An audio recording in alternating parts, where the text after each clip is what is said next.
My rich friend has been pretending to be poor this entire time just so she can get me to pay for things in her life. But after I figured out the truth, honestly, I feel like I'm losing my mind, as she is literally justifying this in a way that makes me look like the bad guy, despite the fact that I sacrificed so much just to take care of her. And now I really don't know what to do. Welcome back to Am I the Jerk? The only show anywhere where, yes, you absolutely can have a best friend who's going to betray you in a way that will break your mind. And this first story is definitely that. It is so toxic, but also so cathartic. Like, bro, I'm so glad I'm not in this situation. I think I'd lose my mind. So please subscribe to Am I the Jerk if you haven't already. Have a seat, get comfortable, and let's get started. Okay, for starters, I'm honestly shaking while typing this because I feel so stupid. I'm a 28-year-old female, and I've been best friends with someone who I will call May ever since college. She's 29 years old, and for the past 3 years, she's been struggling financially. Well, that's at least what she told me. She lost her job during the pandemic. She bounced between part-time gigs and was constantly stressed about rent and bills. Now, I make decent money. Like, I'm not rich, but I am stable. And over time, I started helping her out. At first, it was small things like covering dinner, grabbing groceries for her place. But then it escalated. When she couldn't make rent one month, I loaned her $800. And she only paid back $200 and said she'll get the rest later. Well, as you can probably guess, later never came. But after that, it became normal for me to float her money just until payday. I paid her phone bill more than once. I added her to my streaming accounts. I even covered a weekend trip because she really needed a break. Well, about a year ago, her car broke down. She cried in my kitchen saying that she didn't know what she was gonna do. How am I gonna get to work? So I co-signed on a used car loan for her because she said she had no one else. If I were to add it up, I've probably given or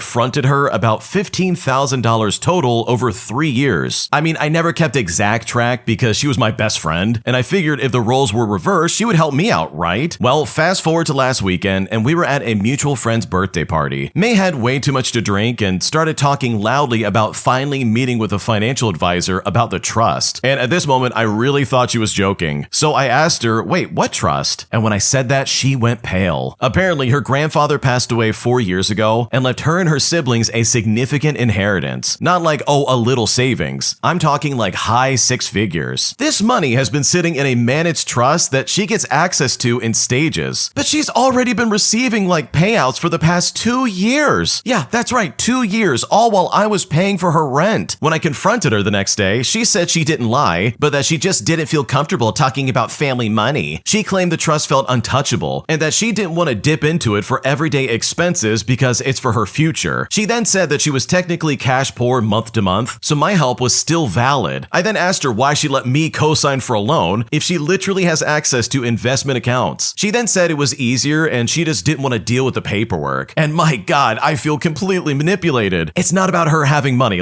good for her, I don't care. But for me, it's the fact that she watched me sacrifice savings, delay a vacation, and stress about my own budget while she had a financial safety net the entire time. I then told her that I need some space and that I'm considering speaking to a lawyer about getting my name off the car loan. She then started crying and said I'm blowing this up and acting like she scammed me when I offered to help. Even some of my friends are saying that, oh, the inheritance is complicated and there's a lot of moving parts, with some of them even saying, oh, you shouldn't feel entitled to her family money. But it's like, holy crap, I don't feel entitled to it. I feel deceived. I mean, I wouldn't keep such information from her. So I don't know, maybe I'm just stupid for expecting her to do the same thing. What should I do? Oh my God, dude, I'd go nuts. There's no way I would stay friends with this person. First off, I think going to a lawyer to be like, yeah, get me off this stupid car loan. I only signed up for it because my friend was cosplaying as some poor chick. What are we doing right now, dude? I'd be so pissed off. Seriously, dude, you don't screw with people's money. If I was in the original poster's shoes, I would probably rather just about anything else besides being tricked like this. Because holy crap, dude, times are tough as it is. Meanwhile, your friend's sitting on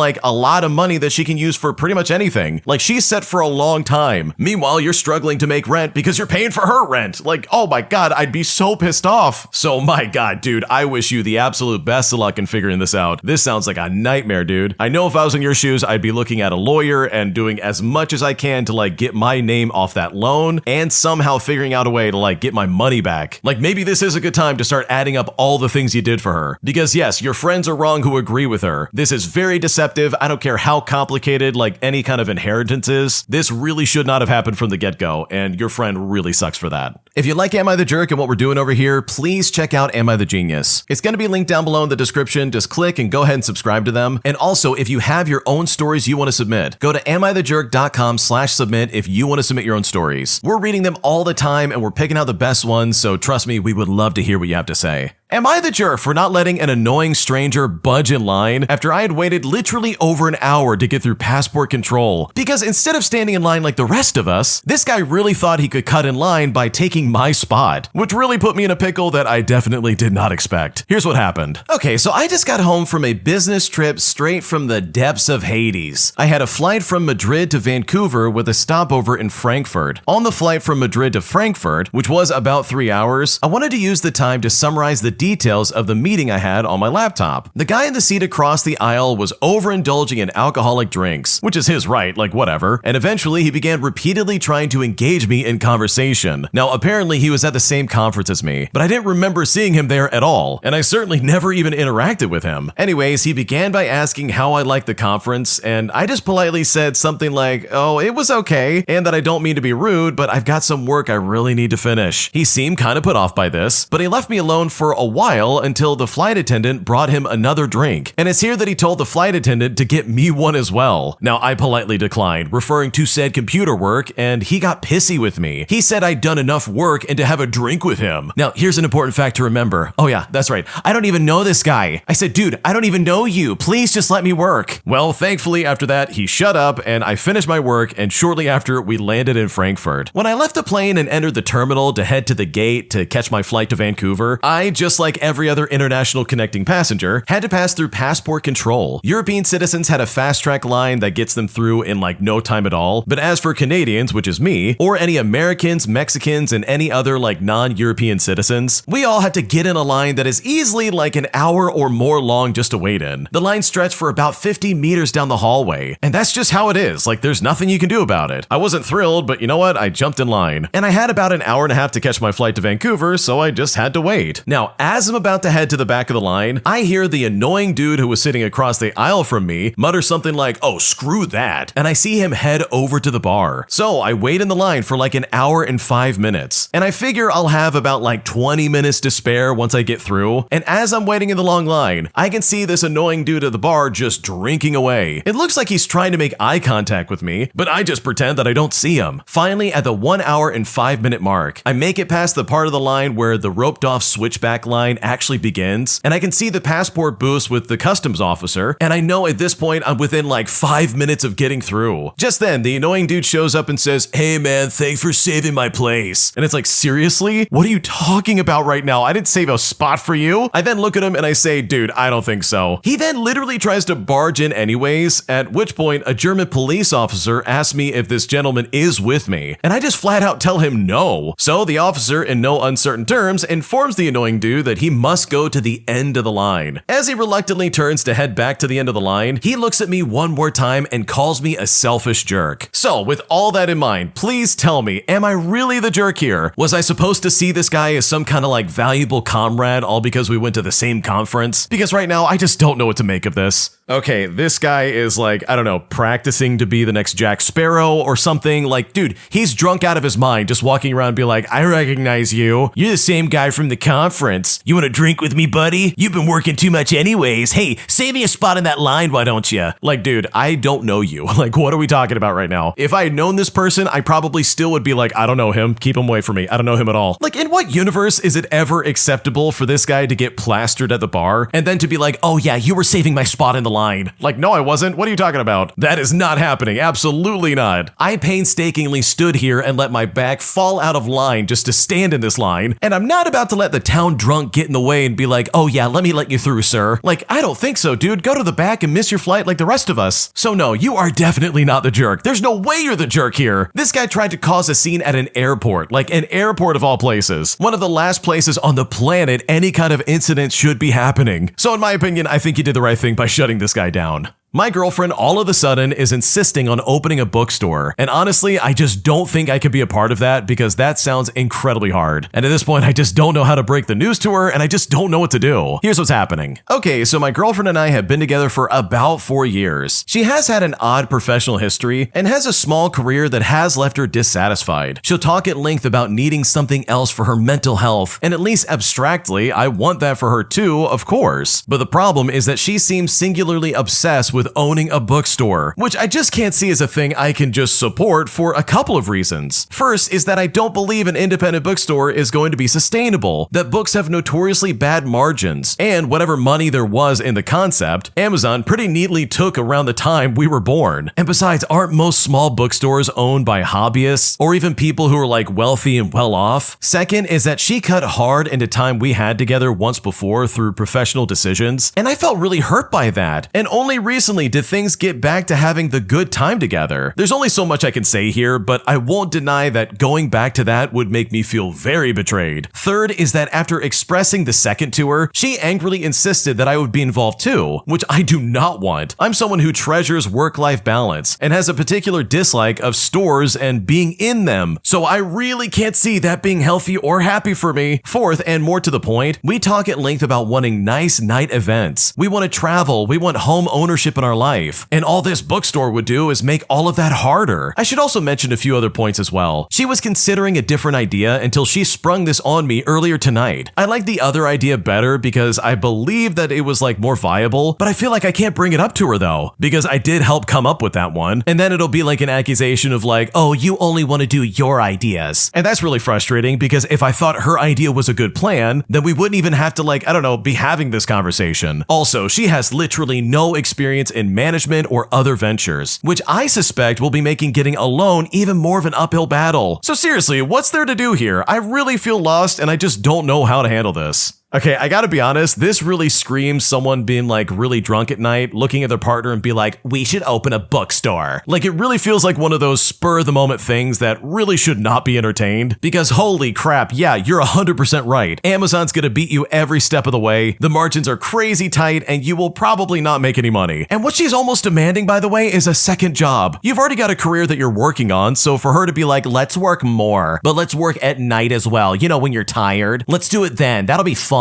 We don't need weekends or nights at all. This will be great. Like, no, that's not going to be great, lady. I don't want that at all. I want to be able to have like a sustainable life instead of like picking up a second career. Like, I don't want that at all. So yeah, I would definitely and probably very gently let my girlfriend down if this was me. And I would tell her straight up that this is not going to work. This is just straight up not going to work and we need to find a different plan. Because if anything, this is just going to drive an even bigger wedge between the two of you. And from the sounds of it, that's kind of like close to happening as it is. Today, I need to confess because I have the ability to ruin my husband's entire career after I finally got evidence that yes, he's been cheating on me with another man. Because now that our entire marriage is practically falling apart, I'm currently blackmailing him to make sure I get pretty much whatever I want. And at the end of the day, I don't care if this is like a malicious thing to do. He ruined my marriage and so I feel the need to try and ruin his life. Here's what's happening. Okay, for a bit of context, my husband is a hockey player. I've always had this deep suspicion that he's been cheating on me whenever he's out of state for games and such, so I asked to search through his phone. But when I did that, he would get defensive and ask why. And if I needed to search something up, he would just say, oh, just use the computer, which honestly is a little bit odd. So one day I got fed up and I told him that if he doesn't let me search through his phone, I will divorce him. And it's here that he finally agrees and he looks terrified. And yeah, my suspicions were true. He was in fact cheating on me, except it wasn't with a woman. He was cheating on me with a man. Now obviously sports communities are very toxic in this regard, and his entire career could be ruined if this gets out. Maybe ruined is a stretch, but this will definitely cause huge problems for him. I hated that all these years of marriage had just gone to waste. I don't care that he's gay or bisexual or whatever, I just care that he cheated on me. And you know what? I've been using the cheating evidence as blackmail. And yes, I know it's messed up, but him cheating on me is also messed up. This happened months ago, and the only reason why I'm posting it now is because I truly just can't hold it in anymore. We eventually decided to wait to legally divorce, but I guess socially we're not really together anymore. And at this point, I just don't know what to do moving forward, but either way, I'm incredibly pissed off about this. Oh my gosh, this is definitely a unique situation, and honestly, first off, I'm so sorry this happened. Please don't get me wrong, like, I'm truly so sorry this happened, but also, the way you're handling this, in my opinion, is really funny. I can't help laugh at the fact that you're like, oh, I'm using this as blackmail. Like, you're just straight up super honest about it. You're like, yes, I am blackmailing him. Yes, I know it's messed up, but he cheated on me, and that's way more messed up. And dude, I couldn't agree more. Like, holy crap, I don't care who it's with either. The fact that this guy feels the need to mess around and sleep with other people, all while you're married to him, literally having to deal with him going out of town constantly, while also having that nagging feeling in the back of your head that's saying, oh yeah, he's probably cheating. Like, dude, first off, it's gotta feel great to have that, like, confirmed where you're like, oh man, a sense of relief, but also, holy crap, he's cheating on me. But even then, like, any kind of victory of being right is just completely dissolved away. This guy has been betraying your trust, and that really sucks. Like, you don't deserve that at all. You really didn't. So in my opinion, and this is a really divisive one, and it goes against a lot of things I've said in the past, but hear me out. In my opinion, until you guys get divorced, I think you should keep using this against him. Like, seriously, he's the one that exploded the marriage, not you. You're not the one messing around with somebody else. He's the one that went behind your back and decided to cheat. And in my opinion, he owes it to you to make your life the best it possibly can be. My girlfriend practically lives at my apartment, and yet she refuses to help pay for the rent. And I'm seriously trying my hardest not to build resentment towards her for this, but I'm honestly at my breaking point. And now I seriously just don't know what to do. Here's what's currently happening. Okay, to start things out, I moved from my hometown to the area my girlfriend lives around a year ago. I found a decent job, and it all worked out for us to stop being long distance and be closer to each other. At first, I got a crappy apartment with other housemates, but after a few months, I was able to land a nicer, more expensive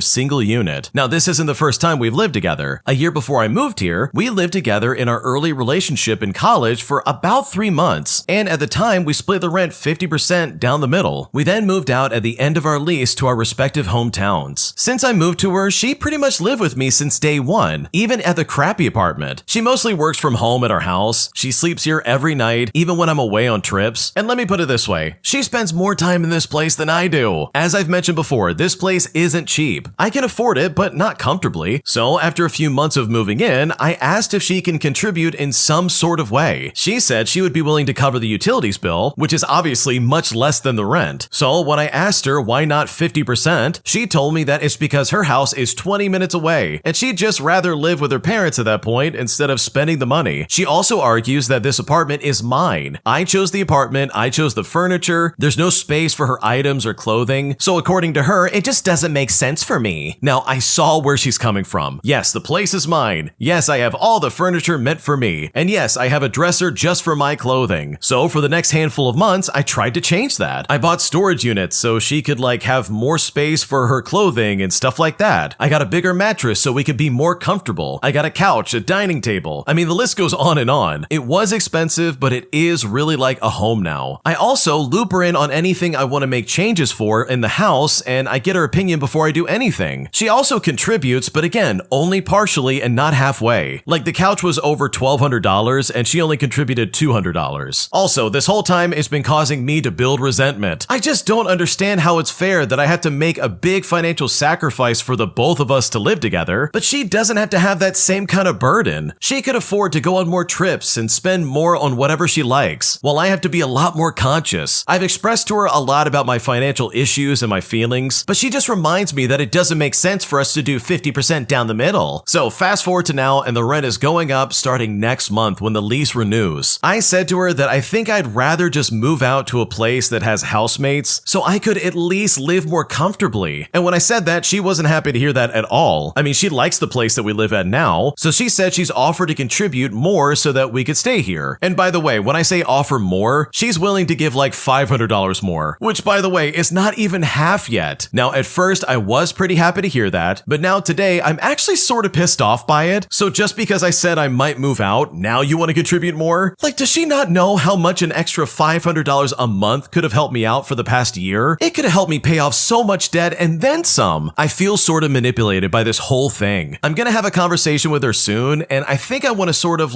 start demanding a 50% type of thing, or I might take a break for a little while. Like, seriously, I don't know what to do, and I'm honestly feeling very lost. Okay, in my opinion, this is like the most glaring red flag you could possibly witness from the sky. This is like the bat signal, bro. Like, holy crap. She is quite literally taking advantage of you in the worst way possible. She knows you can't afford this apartment. She knows you're struggling, and yet she still just doesn't care. She gets to stay at this really expensive apartment, meanwhile you're having to foot the bill. And my god, her reaction to you leaving that apartment was all you needed to see, dude. Because the second you said, hey, I gotta move out and find roommates, she's like, okay, I'll give you $500 more, don't worry about it. Meaning that she had extra money the entire time. Like, bro, what a crappy girlfriend. I'm sorry, I'm just gonna say it. There's no reason for her to be basically living at your apartment and then not paying her fair share. And no, the utility bill doesn't count. Like, that's nothing, dude. So trust me, in my opinion, I would not ignore this. This would be like the first thing I would be examining, like, off the bat. Because I hate to say it, bro, but I think your girlfriend is using you, and I just don't see this working out in the long run. My entitled friend demands proof that my fiance is actually sick, claiming that he is actually faking it and that we just set up a donation page to assist my fiance just so we would have more money for our wedding. And I'm honestly so disgusted by my friend's behavior, and I seriously don't know what to do. Here's what happened. So I am engaged to my fiance James. James is not his real name. He recently had surgery on his leg and hip, but there were complications, and he has been sick and weak ever since. We try not to ask for help, but this has put a big financial strain on us, to the point where we've spent our wedding savings on his recovery. We are fine with this, because if we need to have a courthouse wedding, we're completely cool with it. We just want him to be healthy, but we did set up a temporary donation page to help with some of the expenses. A friend of mine by the name of Carla donated $10 about a month ago, and I reached out to her to thank her. Last week, we posted an update, not asking for more money, but just to let people know that he has had another setback, and the doctors are creating an all-new treatment plan just for him. Carla commented publicly and said the following: I'm beginning to question if he has actually been sick this long, or if y'all are just trying to get more money for your wedding. Who takes this long to recover from surgery, especially when you're an athlete? I responded to her by saying the following: I am very offended and appalled that you would accuse us of faking anything. Maybe you're just having a bad day or a moment of bad judgment, but how shamefully low of you. She replied back by saying, I want my donation back unless you can show proof that he's sick. Is he in a hospital bed or sitting in a doctor's office? Do you have anything to prove that he's actually sick? I sent her $10 back to get her off of our backs, but I also sent her a video with James's approval, all of the proof that she had asked for. One of the concerns James has had is that he will get severely nauseous if he eats protein, which is what he's supposed to be doing. This also happens if he overexerts himself. So I sent her a video of him dry heaving into a bag in the middle of physical therapy. Now, one of his doctors asked us to record his physical therapy so they can see the progression of him not feeling well to hopefully making some adjustments. So I didn't take this video just to send it to Carla, but to me it seemed like solid proof since she was asking for it. She said to me, that is disgusting. I don't want to see that. This is triggering me so bad. I hope you're happy with yourself. I feel like I've been completely traumatized now. So I just said back to her, okay, well now you have $10 more